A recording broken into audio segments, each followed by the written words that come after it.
each time that I have decided to do that I have decided to stray away from what is naturally mine, I still ended up running into all of those freaking fears that I had.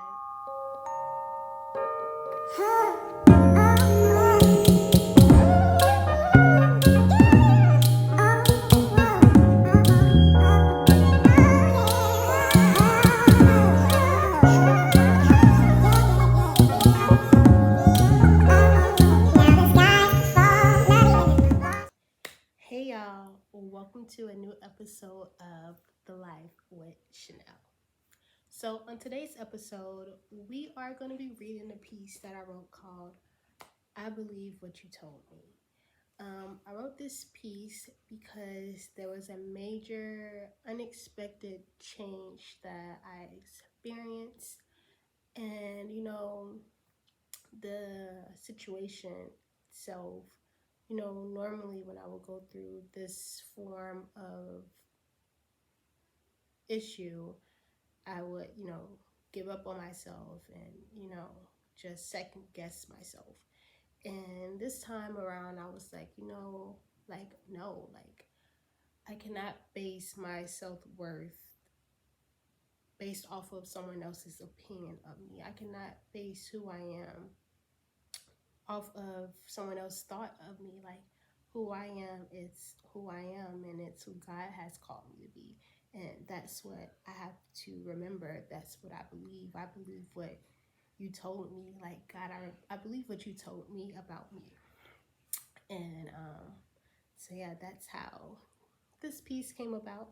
So I'm excited to share it, and I hope it teaches someone something. I don't know, touches you in some type of way, reminds you to believe in the promises that God has made to you on your journey in life. And yeah, let's get into it. I just want to share this disclaimer that these are all my thoughts, my opinions, my outlook on life. You have a different belief system, that is completely cool, that's fine. But again, these are my beliefs, my thoughts, my journey in life, and I just want to share what has been shared with me. So I hope you enjoy.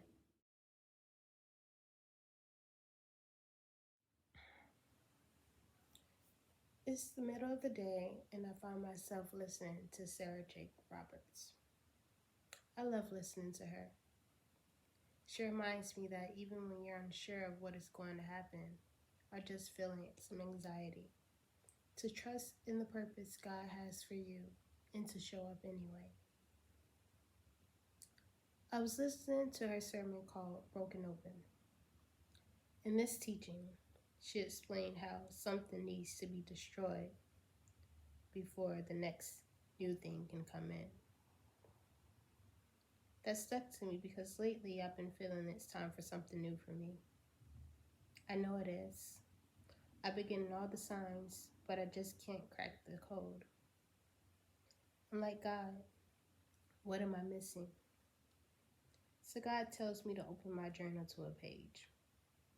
I open it. I'm thinking of all the things I write in this book and all the scriptures from the Bible that would be led to a verse. But instead, I was led to a prayer that I wrote. The prayer read, God, thank you for your work in me and through me. Thank you for your protection. Thank you for your strength. Thank you for your wisdom and your undenying love. I ask that you continue to guide me on this journey. Continue to have your way in me. I ask that you give me the wisdom to make sound judgment for my purpose in you. Keep me focused on you. I believe everything you said about me. I believe what you told me. I trust in you to make a way like never before. And I pray I am ready in the moment it comes. That for sure was a serious prayer. And boy, did life take a swing with it.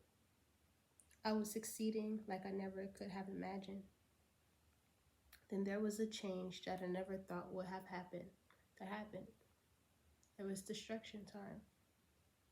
God wanted to destroy how I thought accomplishing His will would look. I had to let go of how I thought the kingdom should be built.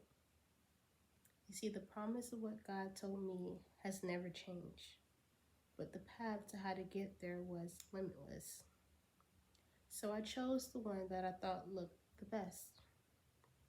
It turned out I was delaying my own journey because though I said I believed in what God said, I chose the path that I thought would make it look better instead of just being better and what was already mine.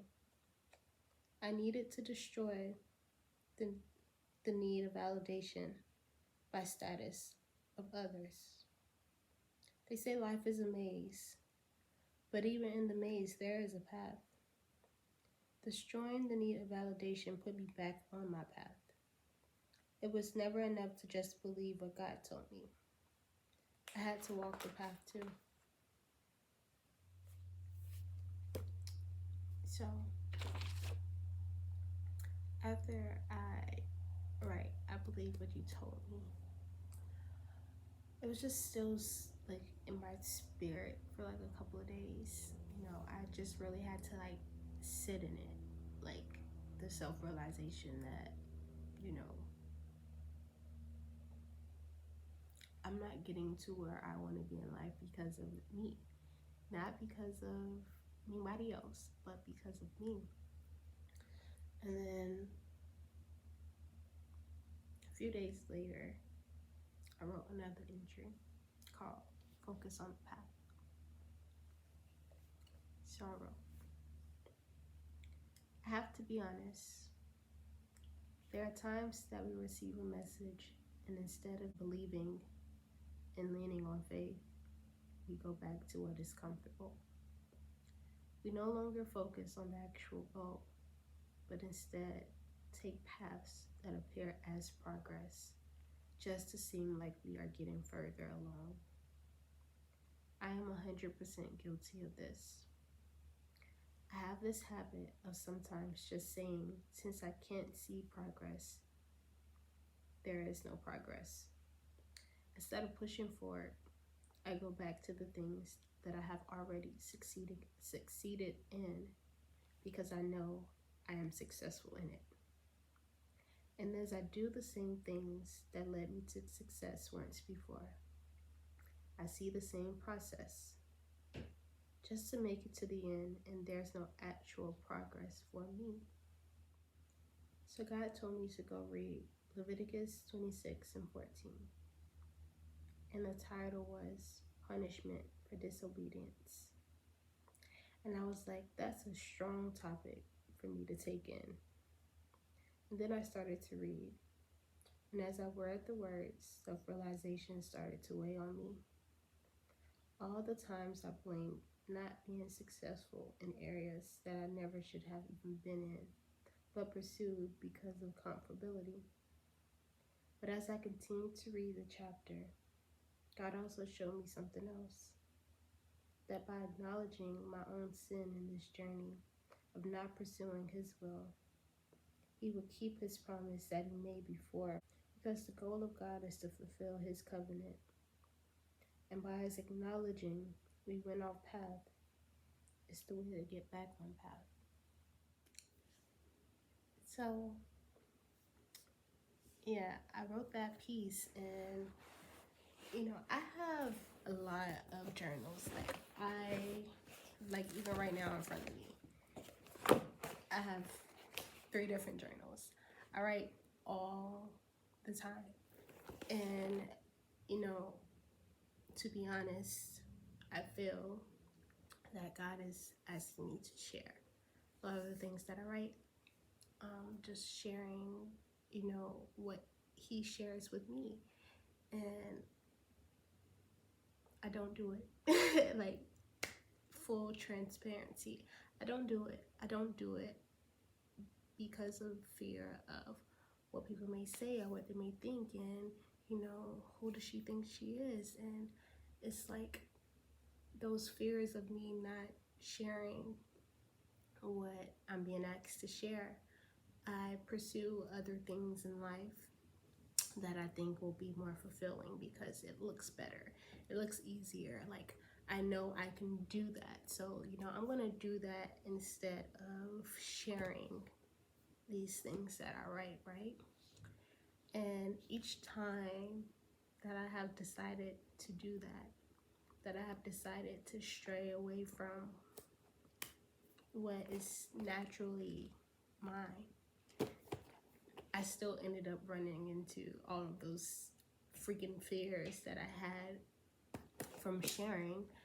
And not only that, it comes with more heartache and heartbreak. It comes with dealing with people, who end up telling you those things that you fear anyways. They tell you those things about yourself that aren't even true, that you were scared of being true. And they'll tell you that every time you deviate from where you're meant to go, because it's just pulling you further off track, which is the whole goal in this battle of life, to either follow the path that's for you or to go a different way. And, just like I said, life is like a maze. I've heard that saying all the time. Life is like a maze. But what people fail to remember is that even in a maze, like, there's still a path to actually get out. Like, a maze isn't just everlasting walls and barriers that you just get stuck in unless you choose to stay stuck. You have an option that when you're in a maze, when you're going through it, okay, let's say you go some off track and you run into that wall. You can stay in that spot, or you can go back to where you were and then go a different direction, the direction that's probably actually for you. And that's the great thing about life, that we have that option to get back up once we hit that dead end, to turn back around and go back the way that we're being called to go. And yeah, it's just so funny having self-realizations like that, because it's like, how can I talk about believing in myself when I won't even do the things that I'm doing for other people, for myself? Like, I will do so much work, go so hard to promote and help somebody else on their journey to take them further along. So they're going further along in life, and I'm helping them, and I'm rooting for them. I'm like, yeah, you can do it, you can do it. But when it comes to me, I'm just like, I don't know, second guessing, not thinking I'm good enough, when I am good enough. Like, I've always been good enough, which is how I got to where I am. Like, sometimes, like, you just really have to sit down and just look back over your whole life. Like, look at everything I've accomplished. I did not come here to just stop right here. Like, this is not the end for me. This is still a part of the journey. Like, there's so much more for me. So who am I to decide that I'm just gonna quit right here? Like, no.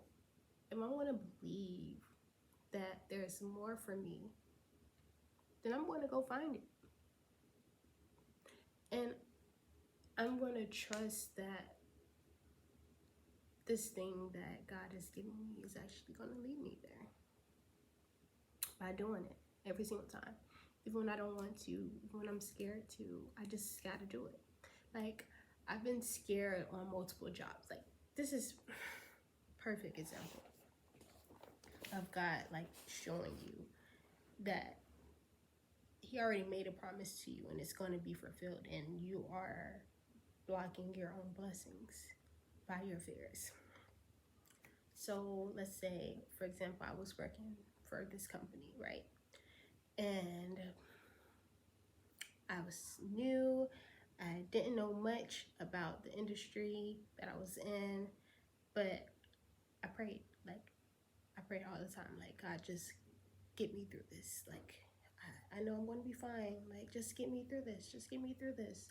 And every single time I came into something that was challenging in regards to working for that company, God got me through it.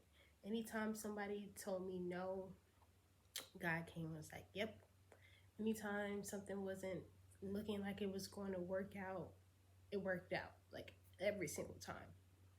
And I was like, yes, yes, yes. I knew you could do it, God. God, I knew you can do it.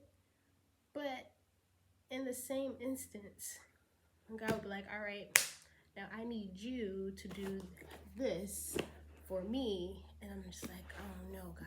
I don't know. I don't know. I don't think no way. I don't know if it's going to work out. And God's just like, well, when you didn't know it was going to work out when you were helping this business to grow, and I showed you that if you ask of me, I will give it to you, then why do you think when it comes to you pursuing what's for you and your family and your legacy and your kingdom, why don't you trust in me the same? Why don't you just follow me blindly in that instance, like you followed me blindly to help somebody else?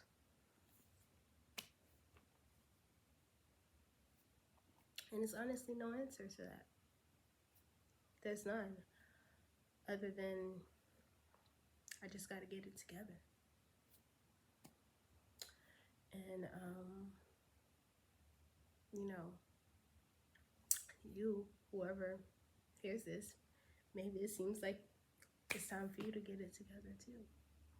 Because really, it's a way out of this. Like, there is so much that is promised to each of us in our own individual lifetime here on earth. Like, God is so limitless. There are so many different possibilities of life and how it can turn out.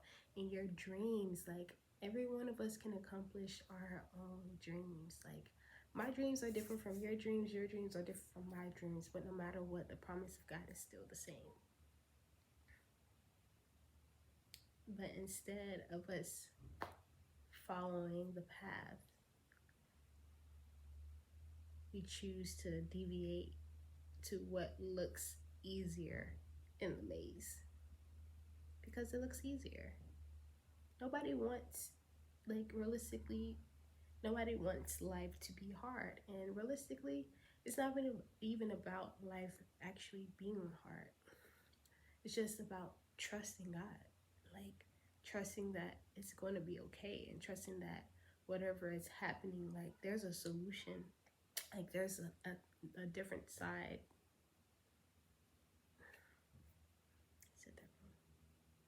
There's another side of the scale. So I hope you enjoyed that piece. I hope that you are not only believing in what God told you about you, but you're also focusing on the actual path it takes to get you there. And yes, I look forward to our new videos. Yeah, I just gotta, hold myself a little bit more accountable with what is for me and following along my own path. So yeah, on another note, I don't know if you guys noticed or not, but the page is not titled The Life with Nell Bell anymore. It is now titled The Life with Chanel. And I made that change because, I just want to be 100% true and authentic to Chanel. Like, I don't want to go by any nicknames or anything like I just want to go by Chanel. I just want to be Chanel. I just want to see what it's like to be Chanel in all areas of life. And, I just want to see what that means to just simply just be Chanel, perfectly imperfect, just being myself in all the ways that I can be. So, yeah, I hope you enjoyed this journey with me, with Chanel. And yeah, I'm excited for our upcoming videos. And yeah, just stay tuned. Until next time.